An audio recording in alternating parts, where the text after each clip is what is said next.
The fluorescent lights of Los Angeles International Airport buzzed overhead as I rushed through Terminal 4, my heart pounding for more than just a sprint across the parking lot. Kai's small hand was warm in mine, his little legs working overtime to keep up with my frantic pace. Please subscribe, like and share, comments what you think about this story. Sit back and enjoy this beautiful story. "Mommy, slow down," he panted, his backpack bouncing against his tiny frame. "I'm sorry, baby," I whispered, forcing myself to slow down, even though every fiber of my being screamed that we were going to miss our flight to Atlanta. "We're just running a little late." The airport was chaos. Families dragging oversized suitcases, business travelers barking into phones, and the constant echo of departure announcements bouncing off the high ceilings. I checked my phone again. Gate 42B. We had 15 minutes to get through security and make it to our gate. "Look, Mommy!" Kai suddenly pointed excitedly at a rolling suitcase that had broken free from its owner, spinning in lazy circles near the check-in counter. "It's dancing!" Before I could react, my 4-year-old son had slipped his hand from mine and was chasing after the runaway luggage like it was the most fascinating thing he'd ever seen. My stomach dropped as I watched him dart between travelers, his distinctive white hair catching the harsh airport lighting like a beacon. "Kai, no!" I called out, pushing through the crowd after him. But he was already there, his small body colliding directly into someone's legs. I heard the soft thud of impact and saw Kai stumble backward, landing on his bottom with a surprised oof. "I'm so sorry," I began, rushing forward to help my son up. "He got away from me and—" The words died in my throat. The man Kai had run into was turning around, and as his face came into view, the entire world seemed to tilt on its axis. Time slowed to a crawl, the airport noise fading to a distant hum as my eyes met a pair of dark, familiar ones that had haunted my dreams for 4 years. Ji-won. He looked exactly the same, yet completely different. His white hair, that rare family trait that had always made him stand out in any crowd, was longer now, swept back in a way that made his sharp features even more striking. He wore an expensive charcoal suit that fit him perfectly, and there was something harder on his face, more lines around his eyes that spoke of sleepless nights and heavy burdens. But it was definitely him, my ex-husband, the man I'd spent 4 years running from, the man whose child I'd hidden from the world. For a moment that felt like an eternity, we just stared at each other. I could see the shock registering in his dark eyes, the way his lips parted slightly, as if he wanted to speak but couldn't find the words. His gaze moved from my face down to Kai, who was still sitting on the airport floor, looking up at both of us with wide, curious eyes. And that's when I saw it happen, the exact moment Ji-won's world shifted. His eyes locked onto Kai's face, taking in the familiar features, the shape of his nose, the curve of his lips, the determined set of his small jaw. But it was the hair that gave everything away, that distinctive white hair that marked Kai as unmistakably his father's son. Ji-won's face went completely pale, his hands clenching into fists at his sides. I watched as understanding dawned in his expression, followed quickly by something that looked like pain, anger, and disbelief all rolled into one devastating moment of realization. "Mommy," Kai's small voice broke through the tension. "Why does that man have hair like mine?" The innocent question hit both Ji-won and me like a physical blow. I saw Ji-won's jaw tighten, his eyes never leaving our son's face as he slowly knelt down to Kai's level. The movement was careful, controlled, like he was afraid that any sudden motion might make us disappear again. "Hello," he said softly, his voice rougher than I remembered. "How are you? That was quite a collision." Kai tilted his head, studying Ji-won with the fearless curiosity that only children possess. "You talk funny," he said matter-of-factly, "but your hair is like mine, see?" He pointed to his own white locks with pride.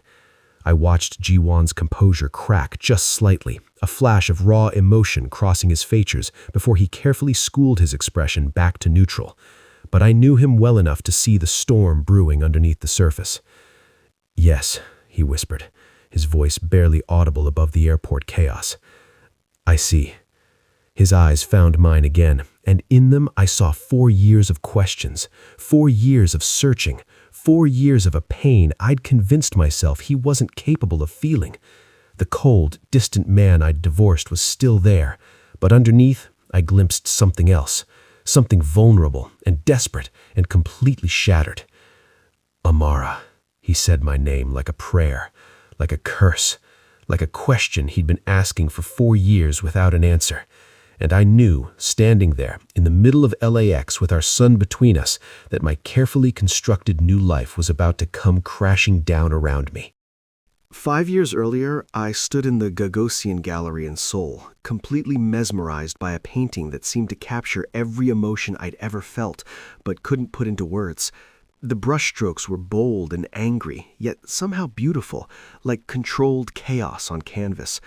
I was so lost in the artwork that I didn't notice someone approaching until a deep voice spoke beside me. "You see it too." I turned to find a man unlike anyone I'd ever encountered. He was tall and lean, dressed in an impeccably tailored black suit that probably cost more than my monthly salary. But it was his hair that made me do a double take, pure white, not gray or silver, but white as fresh snow. It should have made him look older, but instead it gave him an otherworldly quality that was both striking and unsettling. "See what?" I asked, trying to ignore how my heart had started beating faster. "The pain," he said simply, his dark eyes never leaving the painting. "Most people see anger, but you see the pain underneath." He was right, and the fact that he could read that in my expression made me feel exposed, in a way that should have been uncomfortable. Instead, I found myself drawn to this mysterious stranger who understood art the way I did. "I'm Jiwon," he said, finally turning those intense eyes on me. "Amara," I replied, accepting his offered hand. His grip was firm, confident, and sent an unexpected jolt of electricity up my arm. That night changed everything. Jiwon was unlike any man I'd ever met, sophisticated, intelligent, and carrying an air of danger that should have sent me running. Instead, I found myself agreeing to dinner, then another, then long walks through Seoul's ancient neighborhoods where he'd tell me stories about the city's hidden history. For 3 months, he courted me like something out of a fairy tale. Expensive restaurants, private art showings, weekend trips to Jeju Island where we'd walk along black sand beaches and he'd actually smile, real, genuine smiles that transformed his entire face. In those moments, the cold mask he usually wore would slip, and I'd catch glimpses of someone vulnerable and lonely beneath all that controlled power. I knew he was involved in something dangerous. The way people stepped aside when he walked, the phone calls he'd take in rapid Korean before disappearing for hours, the expensive cars with tinted windows that always seemed to be nearby. But when I asked, he'd just say he was in import and export business and change the subject. I was young and naive and completely in love. When he proposed after 6 months with a ring that probably cost more than most people's houses, I said yes without hesitation. The wedding was small but elegant, held at a private estate outside Seoul. His family was polite but distant, especially his mother, who looked at me like I was an unwelcome stain on her perfect white tablecloth. But Jiwon held my hand throughout the ceremony, and when he said his vows in that deep, careful voice, I believed every word. The first year wasn't perfect, but it was good. We lived in a penthouse that overlooked the Han River, and I continued teaching English at an international school. Jiwon would surprise me with small gifts, art books, flowers, tickets to concerts. He wasn't naturally affectionate, but he tried in his own way. But slowly, things began to change. The phone calls became more frequent, more urgent. Jiwon would disappear for days at a time with no explanation beyond business. When he was home, he was distracted, distant, like his mind was always somewhere else. Our conversations became shorter, more superficial. He'd sit at dinner scrolling through his phone while I talked about my day, offering nothing more than occasional nods. I tried to be understanding. I knew his work was demanding, whatever it really was, but the loneliness was suffocating. I'd wake up in our king-sized bed to find his side cold and empty, not knowing if he'd come home at all. I'd cook elaborate dinners that would sit untouched because he'd called at the last minute to say he wouldn't make it. The worst part was the silence. Jiwon had never been talkative, but in the beginning, he'd made an effort. Now we could go entire days without having a real conversation. He'd come home exhausted, pour himself a drink, and retreat to his study. When I'd try to talk to him about it, he'd look at me with those cold, dark eyes and say, "This is who I am, Amara. This is my life." I started spending more time with Zoe, an American teacher who'd become my closest friend in Seoul. She'd watch me make excuses for Ji-won's behavior with growing concern. "You're disappearing," she told me one afternoon as we sat in a cafe in Hongdae. "You used to be so vibrant, so full of life. Now you're like a ghost." "He's just busy," I'd say, the same excuse I'd been using for months. Busy doing what? And don't say import and export. We both know that's not the whole truth. She was right, but admitting it felt like betraying Ji-won. Even as our marriage crumbled around me, I still loved him. I loved the man I'd glimpsed in those early months, the one who'd understood the pain in that painting, who'd held my hand during thunderstorms because he'd noticed I was afraid. But that man was disappearing, replaced by someone cold and unreachable, someone who treated our marriage like another business obligation that required minimal personal investment. I just didn't know yet how much worse it would get before I found the strength to leave.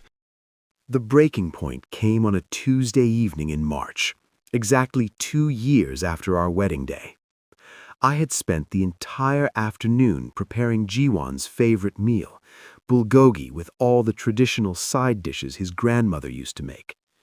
I'd even bought a bottle of expensive wine and set the table with our wedding china, hoping that maybe, just maybe, we could recapture some of what we'd lost.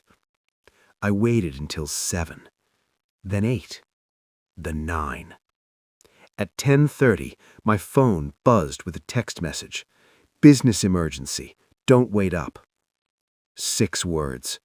That's all our second wedding anniversary was worth to him.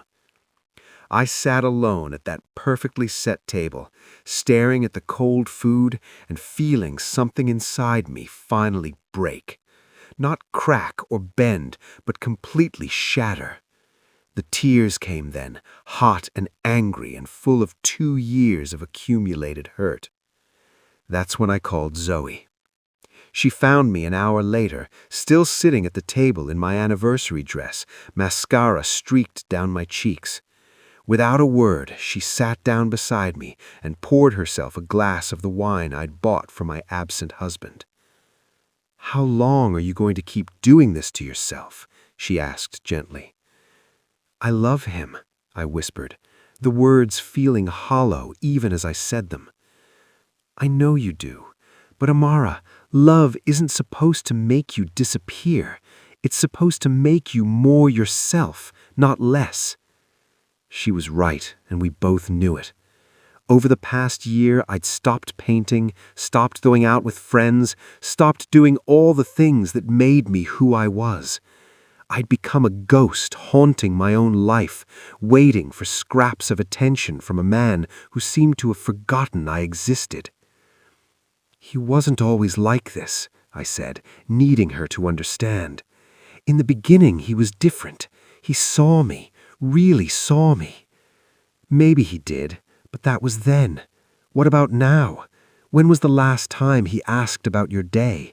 When was the last time you two had a real conversation that wasn't about his schedule or his work?" I couldn't answer because I couldn't remember. "You deserve better than this," Zoe continued. "You deserve someone who chooses you every day, not someone who treats you like an afterthought." That night, after Zoe left, I lay awake staring at the ceiling. Ji-won came home at 3 in the morning, moving quietly through our bedroom like he was trying not to wake me. But I was already awake, had been for hours. "How was your emergency?" I asked into the darkness. He paused in the middle of removing his tie. "It's handled." "That's it? That's all you're going to say?" "What do you want me to say, Amara?" The casual indifference in his voice was like a slap. I sat up, turning on the bedside lamp. "I want you to say you're sorry. I want you to acknowledge that today was our anniversary and you missed it for work again." He looked at me with those cold, dark eyes, and for a moment I thought I saw a flicker of something, regret maybe, or guilt, but it was gone so quickly I might have imagined it. "This is who I am," he said, the same words he'd used so many times before. "This is my life. You knew that when you married me." "No," I said, my voice stronger than I felt. "I married someone who made time for me, someone who cared about my feelings. I don't know who you are anymore." He finished undressing in silence, and when he climbed into bed, he turned his back to me. The message was clear. The conversation was over. The next morning, I made the call that would change everything. I contacted a divorce lawyer, a kind woman named Mrs. Park, who specialized in international marriages. She explained the process, the paperwork, the timeline. It all seemed so clinical, so businesslike, fitting, I suppose, for ending what had become a business arrangement rather than a marriage. But there was something else, something I hadn't told anyone, not even Zoe, something that made the decision both easier and infinitely more complicated. I was pregnant. I'd found out 3 days earlier, staring at 2 pink lines on a pregnancy test in our marble bathroom. My first emotion was joy, pure, overwhelming happiness at the thought of creating life with the man I loved. But that joy had quickly turned to fear as I realized what bringing a child into our broken marriage would mean. Would Jiwon even care? Would he be present for his child the way he couldn't be present for me? Or would our baby grow up feeling the same neglect, the same emotional abandonment that had slowly killed our marriage? The thought of my child sitting at dinner tables alone, waiting for a father who would never come home, made the decision for me. I couldn't do that to an innocent life. I wouldn't. So I filed the papers and said nothing about the pregnancy. Jiwon signed them without question, without even asking why I was leaving. His indifference to losing me only confirmed that I was making the right choice. I was protecting my child from a father who had already proven he didn't know how to love. Moving back to Los Angeles felt like stepping into a different world. After 2 years in Seoul's bustling metropolis, my childhood city seemed both familiar and foreign. I rented a small apartment in Silver Lake, nothing like the luxury penthouse I'd shared with Jiwon, but it was mine. Every piece of furniture, every picture on the wall, every decision was mine to make. The pregnancy progressed quietly. I told my family I was divorced, but said nothing about the baby's father beyond it didn't work out. My mother, bless her heart, asked no questions and simply wrapped me in the kind of unconditional love I'd forgotten existed. She helped me set up the nursery, painting the walls a soft yellow, since I'd decided to wait until birth to learn the baby's gender. "You're glowing," she'd say, rubbing my growing belly.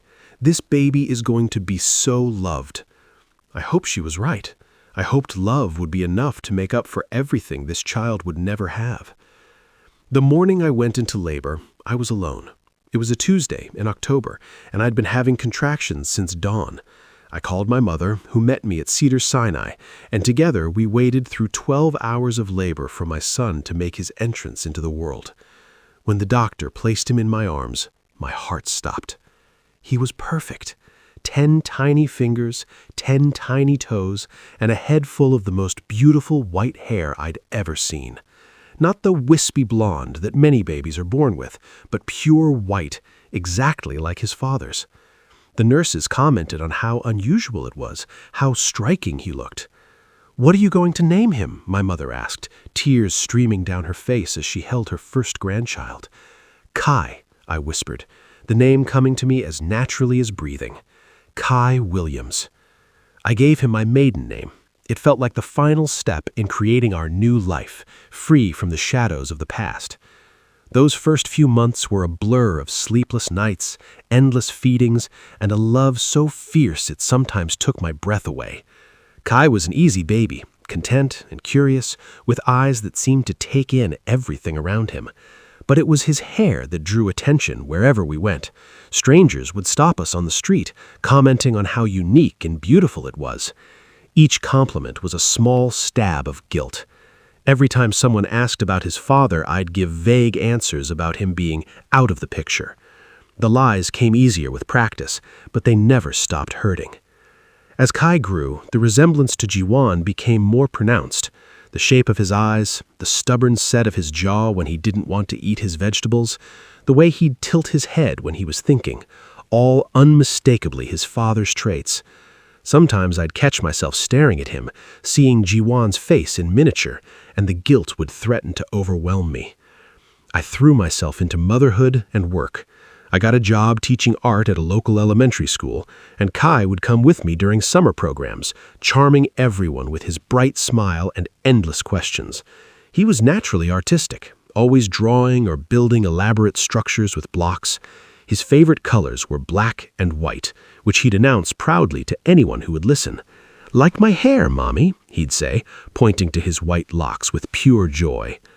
When Kai turned 2, I started dating again. Nothing serious, just coffee dates and casual dinners when my mother could babysit. But every man I met felt wrong somehow, like I was comparing them to a ghost. None of them understood why I'd tense up when they asked about Kai's father, or why I'd change the subject when they commented on his unusual appearance. There was Michael, a fellow teacher who was kind and patient with Kai. We dated for 6 months before he started talking about the future, about meeting Kai's father, about blending our families. I ended it that night. Then there was David, a lawyer who made me laugh and brought Kai small gifts. But when Kai had a tantrum one day and David suggested I was too soft on him, I saw red. No one would criticize my parenting, especially not someone who didn't understand the weight of raising a child alone. The truth was, I wasn't ready. Maybe I'd never be ready to let someone else into the carefully constructed world Kai and I had built together. By the time Kai turned 3, we'd settled into a comfortable routine. Mornings at the park, afternoons at the art studio I'd set up in our spare bedroom, evenings reading stories before bed. He was learning to speak Korean from children's books I'd bought, though I told him it was just because Mommy thought languages were important. "Mommy, why don't I have a daddy?" he asked one evening as I tucked him into bed. The question I'd been dreading finally came, delivered with the innocent directness that only children possess. Some families have mommies and daddies, some have just mommies, some have just daddies, and some have 2 mommies or 2 daddies. We're a mommy family, and that's perfect for us. "But where is my daddy?" "He lives very far away," I said, which wasn't exactly a lie. "But you have me, and Grandma, and Uncle James, and we all love you so much." Kai seemed satisfied with that answer, but I knew it wouldn't be the last time he asked. As he got older, the questions would get harder, more specific. Eventually, I'd have to decide how much truth a child could handle. For now, though, we were happy, safe, and that had to be enough. 4 years. 4 years of searching, of following dead ends, of waking up every morning with the same hollow ache in my chest. 4 years of pretending I didn't care while turning over every stone on 3 continents, looking for the woman who had vanished from my life like smoke.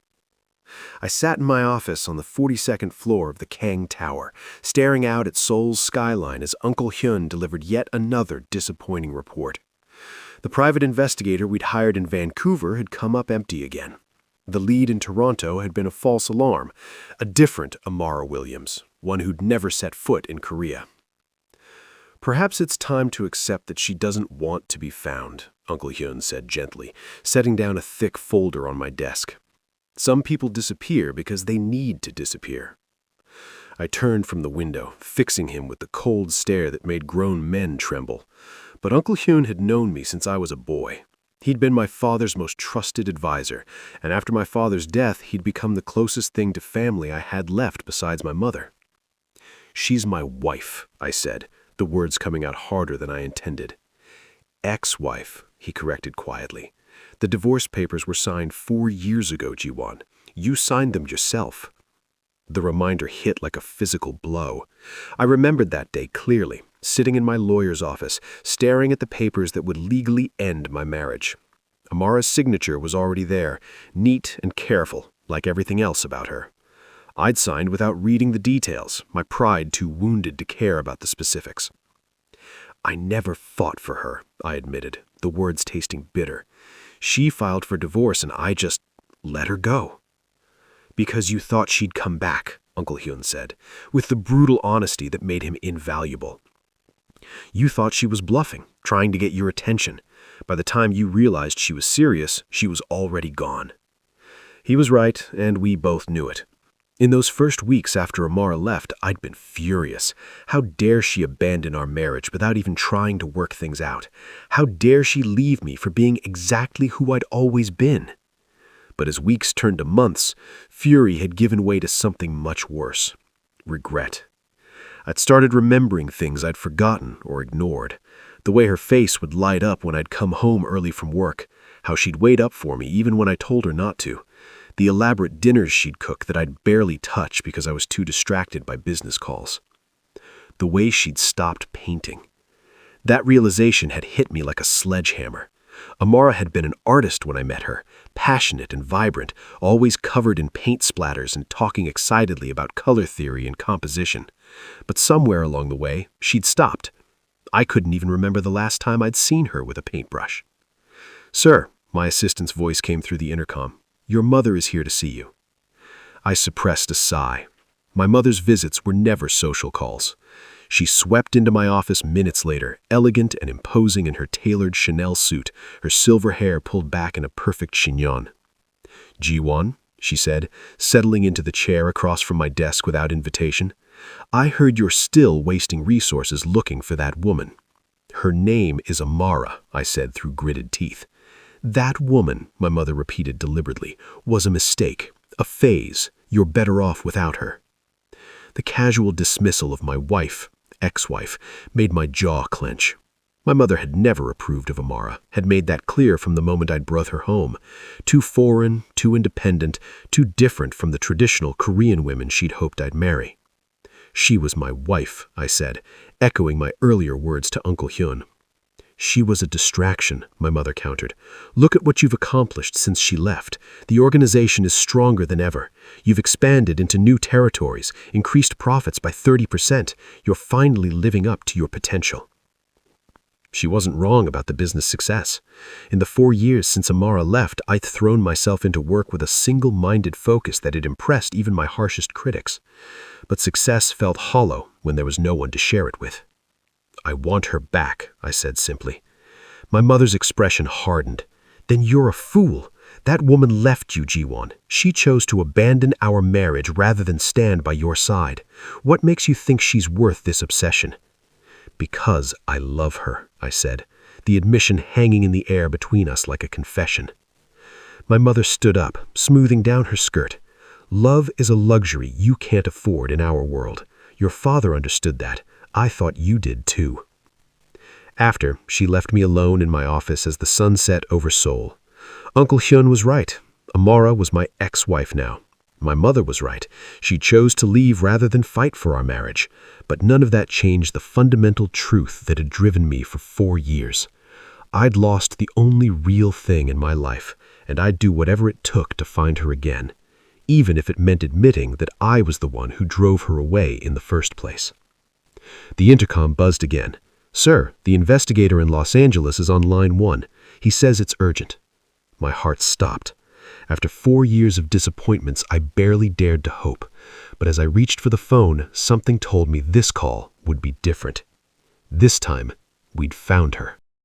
The silence stretched between us like a chasm, broken only by the constant hum of airport activity around us. Kai sat on the floor between Ji-won and me, his small head turning back and forth as he tried to understand why the air felt so heavy, why his mother looked like she might cry, why this stranger with hair like his was staring at him with such intensity. "Is he mine?" Ji-won's voice was barely above a whisper, but the words hit me like a physical blow. I opened my mouth to lie, to deny, to protect the secret I'd guarded for 4 years, but looking into those dark eyes that had haunted my dreams, seeing the raw vulnerability beneath his controlled exterior, the words wouldn't come. "Mommy?" Kai's small voice broke through my paralysis. "Why does the man look sad?" Jiwon's composure cracked at our son's innocent observation. His hands, which I remembered as always steady and sure, were trembling slightly as he continued to kneel at Kai's level. The powerful, feared man I'd once known seemed to shrink before my eyes, replaced by someone desperate and broken. "What's his name?" Jiwon asked, his voice thick with emotion he was struggling to contain. "Kai," I whispered, my throat tight. "His name is Kai." "Kai," Jiwon repeated, like he was testing how it felt on his tongue. "How old is he?" "4. He turned 4 last month." I watched Jiwon do the math, saw the exact moment he realized the timeline. His face went completely white, and for a second I thought he might collapse right there on the airport floor. "You were pregnant," he said, not a question but a statement filled with devastation. "When you filed for divorce, you were pregnant with my son." Kai, sensing the tension but not understanding it, reached out and touched Jiwon's white hair with curious fingers. "It's just like mine," he said with wonder. "Are you my daddy?" The question hung in the air like a bomb waiting to explode. Jiwon's eyes filled with tears he was fighting desperately not to shed, and I felt my own heart breaking all over again. This wasn't how I had imagined this moment, if I'd ever imagined it at all. Jiwon started, then stopped, looking at me with a plea in his eyes. "I don't know what I am to you, little one." "He doesn't know about you," I said quickly, my protective instincts kicking in. "I never told him about his father." The words hit Jiwon like a slap. He stood slowly, his movements careful and controlled, but I could see the storm raging beneath the surface. 4 years, he said, his voice gaining strength and an edge of anger. 4 years I've been searching for you, and you've been raising my son. My son, Imara. Did you think I didn't have a right to know?" "Right?" The word came out sharper than I intended, and several nearby travelers glanced our way. I lowered my voice, but couldn't hide the pain. "What about my right to protect my child from a world where people disappear in the middle of the night? What about his right to a father who would actually be present?" "You don't know what kind of father I would have been," Jiwon shot back, his own voice rising. "You never gave me the chance. I knew exactly what kind of father you'd be, the same kind of husband you were, absent, distant, too busy with your business to care about anything else." Kai started to cry, overwhelmed by the raised voices and tension he couldn't understand. Immediately, both Jiwon and I dropped to our knees beside him, our argument forgotten in the face of our son's distress. "It's okay, baby," I soothed, pulling Kai into my arms. "Mommy's sorry for raising her voice." "I'm scared," Kai sobbed into my shoulder. "I want to go home." Jiwon reached out hesitantly, then pulled his hand back, uncertainty across his features. "I'm sorry," he said softly, addressing Kai directly. "I didn't mean to scare you." Kai peeked at him from the safety of my arms, his tears slowing. "Are you really my daddy?" The simple question broke something in Jiwon. I watched 4 years of searching, of regret, of desperate hope collapse into this one moment with our son. "I think I am," Jiwon said gently, his voice steady despite the tears now flowing freely down his cheeks. "If that's okay with you." Kai considered this with the serious expression he got when he was thinking hard about something important. "Do you live far away, like Mommy said?" "Very far away," Jiwon confirmed. "But I've been looking for you and your mommy for a very long time." "Why?" The question every adult dreaded from a 4-year-old. Simple, direct, and impossible to answer without revealing truths too complex for a child to understand. Jiwon looked at me, then back at Kai. "Because I love you both very much, and I made some big mistakes that I want to fix." It was the most honest thing he'd ever said to me. The 3 of us sat in uncomfortable silence in the airport's family lounge. Kai curled up in my lap while Jiwan sat across from us, his hands clasped tightly together. An hour had passed since our confrontation at the gate, and the initial shock was giving way to the crushing weight of reality. "We need to talk," Jiwan said finally, his voice carefully controlled. "Really talk. Not here, not like this." I looked down at Kai, who had fallen asleep against my chest, exhausted by the emotional upheaval. His white hair was soft against my chin, and I could feel his steady breathing. My protective instincts screamed at me to take him and run, to disappear again before Jiwan could disrupt the safe world we'd built together. "There's nothing to talk about," I said quietly. "You have your life, and we have ours." "He's my son, Amara." The words came out raw, desperate. "You can't expect me to just walk away now that I know he exists." "You walked away from me easily enough." Jiwan flinched as if I'd struck him. I was an idiot, a proud, stubborn idiot who didn't know what he had until it was gone. "And what exactly did you have?" I asked, years of hurt spilling out despite my efforts to stay calm. "A wife you ignored? A marriage you treated like a business obligation?" "I had everything," he whispered, his voice breaking. "I had everything, and I threw it away because I was too scared to let myself need you." The admission hung between us, more honest than anything he'd ever said during our marriage. But honesty now felt too little, too late. "Scared?" I laughed bitterly. "The great Kang Ji-wan scared? You weren't scared, you were indifferent. There's a difference." "You're wrong." He leaned forward, his dark eyes intense. "I was terrified every single day. Terrified that if I let myself love you the way I wanted to, if I let you become everything to me, someone would use that against me. Someone would hurt you to get to me." "So you still hurt me yourself," I said, the truth of it settling between us like a stone. "Yes." The simple admission broke something in his voice. "I thought if I kept you at arm's length, if I didn't let you see how much you meant to me, you'd be safer. I thought I was protecting you."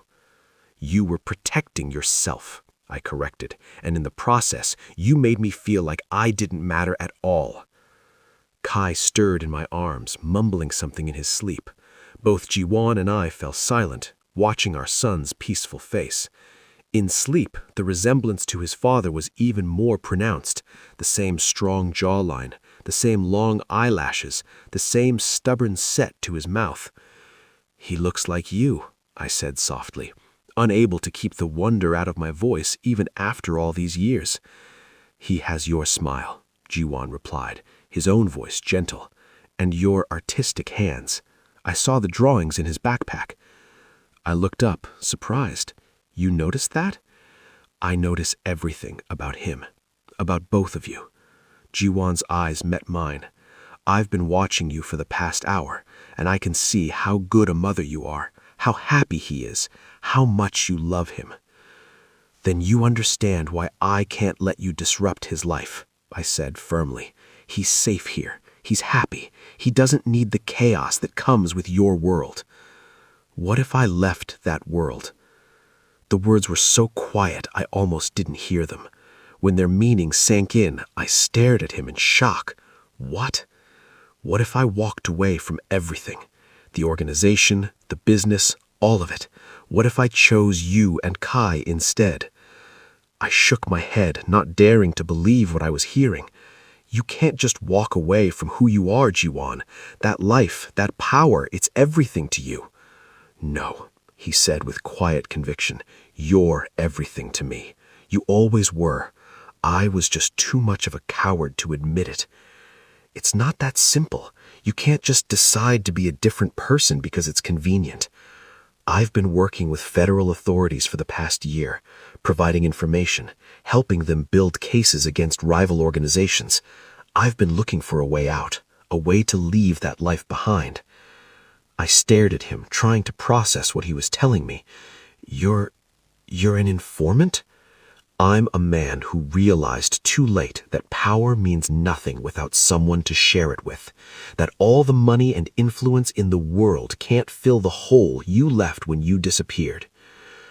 Kai woke up then, blinking sleepily and looking around the unfamiliar lounge.